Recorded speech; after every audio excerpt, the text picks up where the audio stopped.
Picture this, a man who can make you laugh until your ribs hurt, a man who can spark a storm online with just one video, and the same man who can turn around and raise millions of shillings to help strangers he has never met. That is Eric OMONDI, Kenya's comedy superstar who has become so much more than just a funny guy. From the dusty lanes of Kisumu to the bright lights of global fame, Eric's life is a rollercoaster filled with laughter, drama, and acts of kindness that have touched countless lives. Today, we take a deep look at how his playful joker transformed into a force for change. Let us go to the very beginning. Hawaione!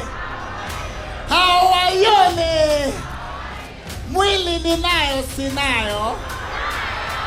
Muguu ninayo sinayo. Ninayo sivyo. Eric Otieno OMONDI was born on March 9, 1982 in Kondele, Kisumu County. He is the second born in a family of 4 children. His father William Oduor OMONDI and his mother Margaret OMONDI raised their children in a typical Luo household. Life was not easy. His father passed away when Eric was still young, leaving the family struggling. Later, his mother also passed on, leaving a scar in Eric's heart that never really healed. Imagine a young boy walking to school with worn out shoes, sometimes going without lunch, yet always finding a way to smile. Eric had one gift that never faded, his ability to make people laugh. Sorry, watoto siku hizi wako very confident. Hata tukienda Toto's Corner wanakujanga wanasema you are thin white. Anakuangalia your hair is bad. Naweza kufanya chochote. He entertained his siblings by mimicking neighbors, and he lightened up the mood during the darkest days. Those little moments planted the seed for what would become his lifelong calling. Eric went to Kondele Primary School and then Kisumu Boys High School. His charm was evident even then. Teachers remember him as the boy who could crack a joke and make an entire classroom laugh. Later, he joined Daystar University in Nairobi, where he studied mass communication and journalism. At Daystar, he refined his storytelling and learned how to use social media to connect with people. It was like a launchpad preparing him for greatness. Fast forward to 2008, Eric OMONDI steps on the stage of Churchill Show, the biggest comedy platform in Kenya. He had one chance to prove himself. With his quick wit, hilarious impressions, and the ability to capture everyday Kenyan struggles in a funny way, Eric won the hearts of millions. From jokes about matatus to weddings to politicians, Eric spoke the language of the people. Class 3. In fact, mimi nilikuwa na shida ya kuamka, so nilikuwa mjanja. Zile vitu za kufanya asubuhi nilikuwa nafanya usiku. Number 1, badala ya kuoga asubuhi naoga usiku. Badala ya kupiga uniform basi asubuhi napiga usiku. Nilikuwa navaa uniform usiku. Navaa viatu usiku. Navaa socks usiku, na kunywa chai usiku. Navaa bag usiku. In fact, nilikuwa nalala hivi. Mada akikuja tu aseme Otis, naenda shule. Overnight, he became a household name. His fame exploded.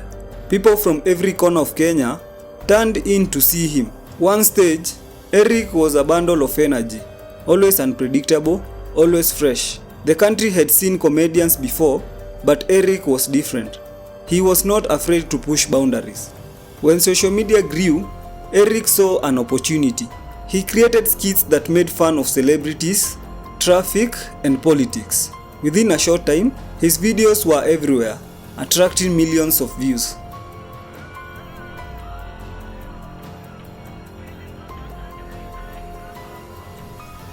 His creativity earned him recognition outside Kenya. In 2017, Eric made history when he became the first Kenyan comedian to appear on The Tonight Show, which was hosted by Jimmy Fallon in the United States. He showed the world that Kenyan humor was powerful enough to travel across borders.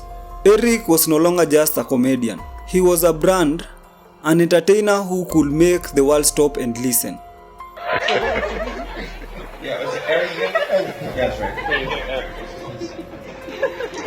Ladies and gentlemen, no, I don't need that.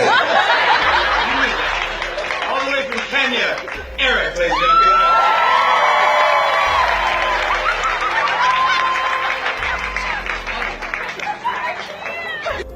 But fame came with a price. Eric loved the spotlight. He lived for it. In 2020, he launched Wife Material, a reality show where he claimed he will find a wife. What followed was drama, romance, and chaos all rolled into one. Kenyans were glued to their screens, but the Kenya Film and Classification Board was not impressed. They shut down the show, claiming it had crossed moral boundaries. Eric defended it as entertainment, but critics saw it as a desperate stunt for attention.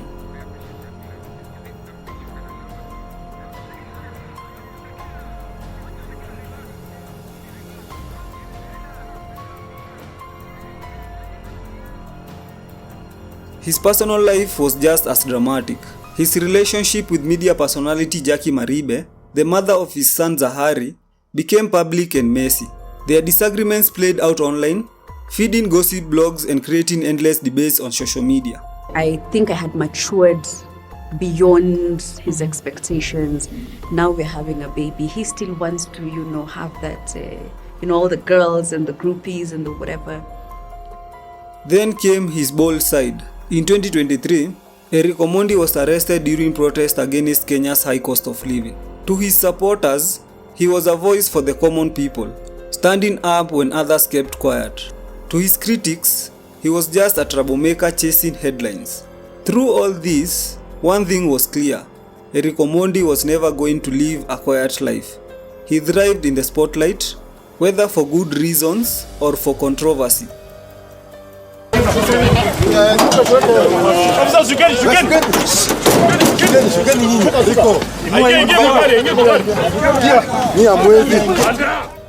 Behind the showmanship, something began to change in Eric's heart. The loss of his brother deeply affected him. It made him rethink how he used his fame. Instead of only entertaining, he wanted to make an impact. And that is how Team Sisi kwa Sisi was born. The idea was simple: share the struggles of ordinary Kenyans, raise awareness online, and then rally the public to contribute. It was just Kenyans helping each other. The results were unbelievable. Eric highlighted the story of a young man caring for his sick mother and younger brother. Their house was tiny and life was unbearable. Within hours, Kenyans donated 10 million Kenyan shillings to transform their lives. In another case, he met the grieving family of Albert Ojwang, a teacher and blogger who died in police custody in June 2025. Eric stood with Albert's father and raised 10 million Kenyan shillings to cover funeral costs and support the family. And God bless you for the overwhelming response you've given Albert's family through the father. Just within 11 minutes of me posting that video, Simuya father imejaa. May God bless you. In another case, a family was on the brink of eviction, over 6,000 Kenyan shillings of unpaid rent. Eric's campaign raised over 600,000 Kenyan shillings for them. And when a young girl's video crossing a dangerous bridge on her way to school went viral, Eric did more than just raising money. He built a new bridge and named it after the girl. In only 6 months, Sisi kwa Sisi had raised more than 72 million Kenyan shillings.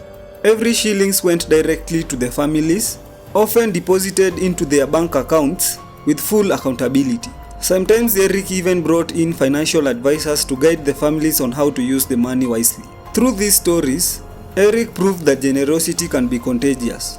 He often says, "If I can make you laugh, then I can also make you give." But as always, not everyone was convinced on X. Critics began asking whether Eric's charity was just a stepping stone for a political career. Others accused him of using people's pain for attention. There were even claims that he misled graduates with empty promises of jobs. Eric's answer is simple: if helping people makes me a politician, then I will be the best kind. Mimi museme najipendekeza, museme mimi ni cloud chaser, museme mimi ni activist, museme mimi ni atakuwa politician. You say what you are saying. This is someone's daughter. Don't be an idiot. Musinikasirishe bana. You are stupid. With his usual grin, he brushes off the critics and continues with his work. So who is Eric Omondi? Is he the joker who made a nation laugh? The showman who loved attention? Or the humanitarian who lifted families when they had lost all hope? The truth is, Eric is all these combined. From the streets of Kondele to international stages, his journey proves that humor and kindness can go hand in hand. He has shown that fame can be used for more than wealth or attention. It can be used to change lives. Named Humanitarian of the Year, Eric Omondi has cemented his place in history, not just as a comedian, but as a man who taught Kenyans that helping one another is the true meaning of greatness. Eric once said, "We do not wait for change, we make it happen." Whether through laughter or through charity, he has proven that one man can inspire millions. His story is not only about fame, but about transformation. From a boy in Kisumu with nothing but dreams, to a national icon with a heart for the people. The journey of Eric Omondi is a reminder that sometimes, the biggest difference begins with the smallest act. And as Kenyans rally behind Sisi kwa Sisi, the question remains, what can you do to make a difference? Because if Eric Omondi can go from a joker to a lifesaver, then truly, anything is possible. Some have sent me threats. Now they're saying this is not my house. After I've worked for 14 years. Who doesn't know Eric Omondi? Nilingia Church Live 2008. I've worked my ass off for 14 years. This is nothing, bwana. If you went to America, Kevin Hart owns 5 houses. Because the American culture believes that hard work pays. But in Africa and Kenya, atiri kaezi yeka nyumba yake BNB. I'm rarely, bro.